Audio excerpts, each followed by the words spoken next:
దేశానికి వెన్నెముక రైతన్నే అని గొప్పలు చెప్పుకుంటాం. కానీ ఆ రైతన్నకు వెన్నుదన్నుగా ఉండడానికి మాత్రం ఏ బ్యాంకు ముందుకు రాదు.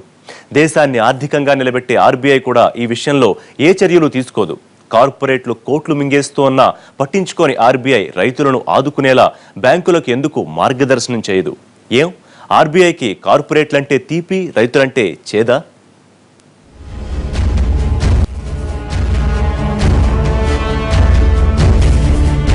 కార్పొరేట్లకు రుణాలు ఇవ్వడం తప్పు కాదు.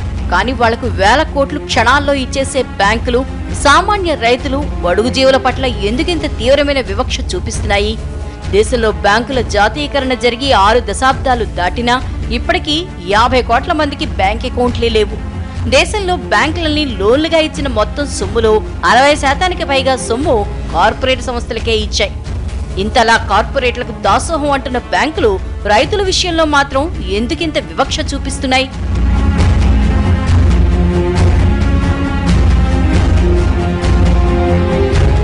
నిజానికి బ్యాంకుల నుంచి అప్పు తీసుకునే రైతులు కాలం అనుకూలించి బాగా పంట పండితే వచ్చిన ఆదాయంలో మొదట తీర్చేది బ్యాంకు లోన్లనే. ఇక సామాన్యులు, చిరు వ్యాపారులు కూడా అంతా అనుకూలించి లాభాలు వస్తే రోజుల వ్యవధిలో రుణాలు తీర్చేస్తారు. అంతేకాని తాము తీసుకున్న రుణం ఎలా ఎగ్గొట్టాలా అని కుట్రలు పన్నరు. మాల్యా లాంటి బడాబాబులంతా ముందే బ్యాంకులతో ఒప్పందాలు చేసుకుని విల్ఫుల్ డిఫాల్టర్లుగా మిగిలారు. యావత్ దేశంలో ఐపీ పెట్టిన వ్యాపారవేత్తలున్నారు. కానీ ఐపీ పెట్టిన రైతన్నను ఒక్కడిని చూపించమనండి. అసలు ఐపీ పెట్టే అవకాశం, అవసరం, ఆలోచన కూడా అన్నదాతలకు ఉండదు. వాళ్ళెంతసేపు కష్టపడాలి, పంట పండించాలి, అప్పులు తీర్చాలి, మిగిలింది తాము తినాలి అని అనుకుంటారు. అంతేకాని కార్పొరేట్ బాసుల్లో మొత్తం తామే మింగేసి బ్యాంకులకు కుచ్చుటోపీ పెట్టాలని అనుకోరు.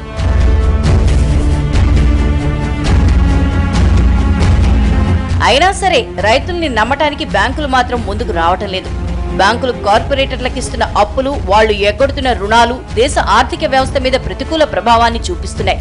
ఇలా వేస్ట్ గా ఇచ్చే అప్పుల వల్ల ఆర్థిక వ్యవస్థే స్తంభించిపోయే ప్రమాదం ఉంది. కానీ అదే మొత్తాన్ని వ్యవసాయ రుణాలకో, వ్యాపార అవసరాలకో ఇస్తే దేశం ఆర్థికంగా మరింత బలోపేతం అవుతుంది. దేశవ్యాప్తంగా బ్యాంకు రుణాలు అందక, వ్యవసాయం చేయలేక తమ పొలాల్లోనే ఉసురు తీసుకుంటున్న అన్నదాతలకు ఆ కొద్దిపాటి రుణం పునర్జీవనం ఇస్తుంది. రైతాంగం విషయానికి వచ్చినప్పుడు ఏమిటంటే ఒక నిబంధన ఉంది. ఆర్బీఐ ఒక నిబంధన పెట్టింది. ఏమిటా నిబంధన అంటే బ్యాంకులు తాము చేసే వ్యాపారంలో 40% డబ్బులు విధిగా వ్యవసాయ రంగానికి ఇవ్వాలి. ఆ 40లో 18% విధిగా పంట రుణాలు ఇవ్వాలి.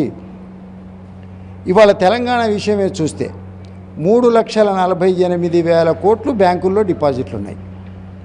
అంటే దాదాపుగా 65,000 కోట్లు పంట రుణాలు ఇవ్వాలి.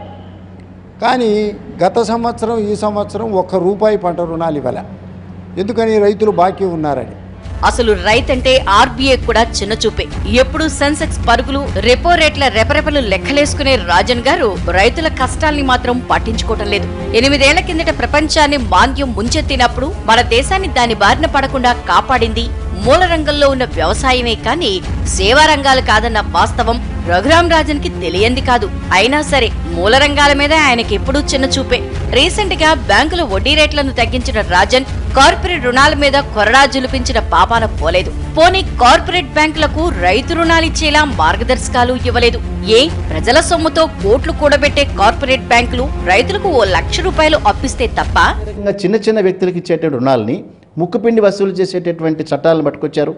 మీరన్నట్టుగా బంగారం ఇచ్చినటువంటి రుణాల మీద 4 నెలలు కనుక 3 నెలలు కనుక ఇన్స్టాల్మెంట్ కనుక పే చేయకపోతే 4వ నెల నోటీస్ ఇవ్వడంతో పాటుగా ఆ బంగారాన్ని వేలం వేసేటటువంటి పద్ధతిని అవలంబిస్తున్నారు.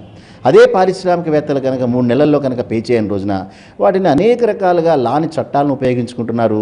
సెక్యూరిటీలు ఉండవు, ఉన్నా కూడా రికవరీ చేయరు. సో ఇవన్నీ రికవరీ చేయడానికి సహకరించరు. ఇవన్నీ కూడా ప్రభుత్వాలు ఆలోచించాల్సిన ప్రశ్న. దేశంలో 2 లక్షల కోట్లకు బ్యాంకుల్ని ముంచేసే కార్పొరేట్ కంపెనీలతో పోలిస్తే పంట నష్టంతో రుణాలు తిరిగి చెల్లించలేని రైతుల అప్పులు ఎంత?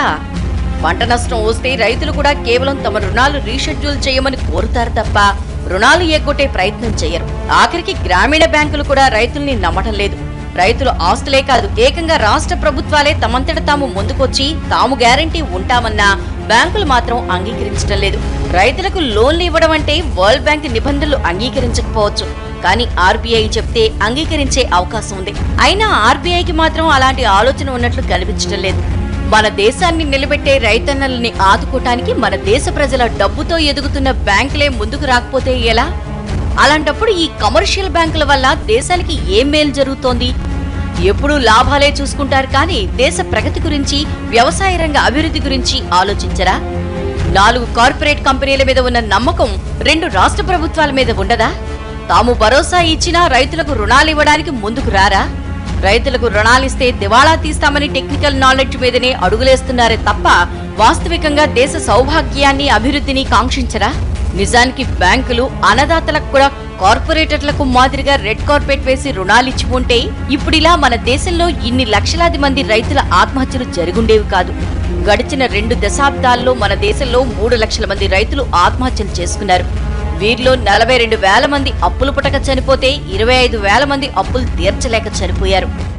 ఈరోజు 52% మంది ఉపాధి ఉన్నటువంటి రంగం వ్యవసాయ రంగం. కానీ దీనికి రుణాలు ఎందుకు ఇవ్వడం లేదు అంటే ప్రభుత్వాలు వ్యవసాయ విధానాలను రూపొందించడంలో పూర్తిగా వైఫల్యం చెందాయి. ఏమిటి ఆ వైఫల్యం అంటే ఈరోజు ఉత్పత్తి ఖర్చు పెరుగుతూ ఉంది, పంటలకు వచ్చేటటువంటి ధర తగ్గుతూ ఉంది, ఆత్మహత్యలు బాగా కొనసాగుతున్నాయి. అందువల్ల మేము ఇచ్చిన రుణాలు రావనేటటువంటి ఉద్దేశంతో బ్యాంకులన్నీ పారిపోతూ ఉన్నాయి.